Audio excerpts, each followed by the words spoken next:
আজকে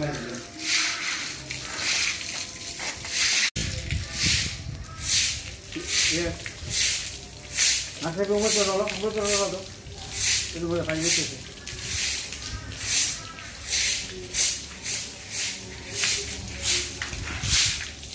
কি মুরগি পাই কি যায় তোকে জাল বেশি করে না দিকে দাম জানে দাও কানে ছোটা ছোটা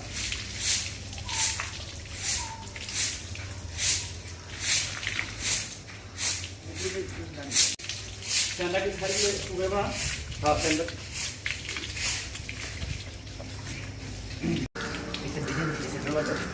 আচ্ছা কি গোপালগুলা করে দাও দাদা উপর দেখ দিলে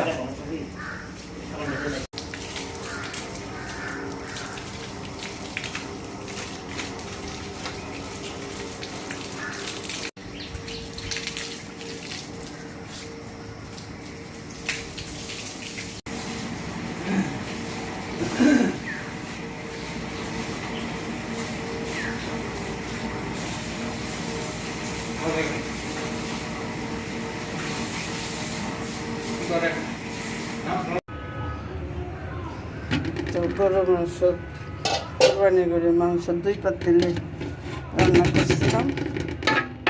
এই যে 1 পাতিল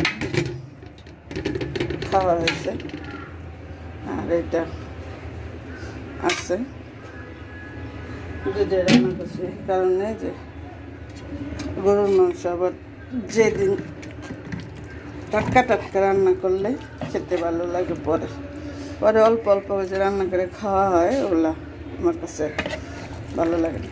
এখন আমি যে বাটিতে করে রেখে দেবো, মেয়ে আসে নাই, মেয়ে আসবে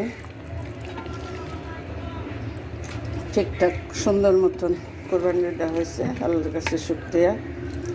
পরের বছর আল্লাহ ভাগ্যে আছে কিনা জানি না, সবাই দোয়া করবেন সবার কোরবানির জন্য আল্লাহ কবুল করে। ইন্ডিয়া থেকে গরু দিব না, আমাদের কোরবানি হবে না, হইল তো ইনশাল্লাহ। এরকম সবাই একটা করে গরু পালা যাইত, পাইলে পাইলে কোরবানি দেওয়া যাইত। আমাদের তো সেই রকম জায়গা নেই বাড়িতে। বাটিতে করে করে রেখে দিই, পরে বারবার জাল দিলে মেয়ে আসবে, কবে না কবে। তো বাটিতে করে রেখে দিলে যখন যেটুকু খাবো গরম করে খাওয়া যাবে। একটু পেঁয়াজ কাঁচামরিচ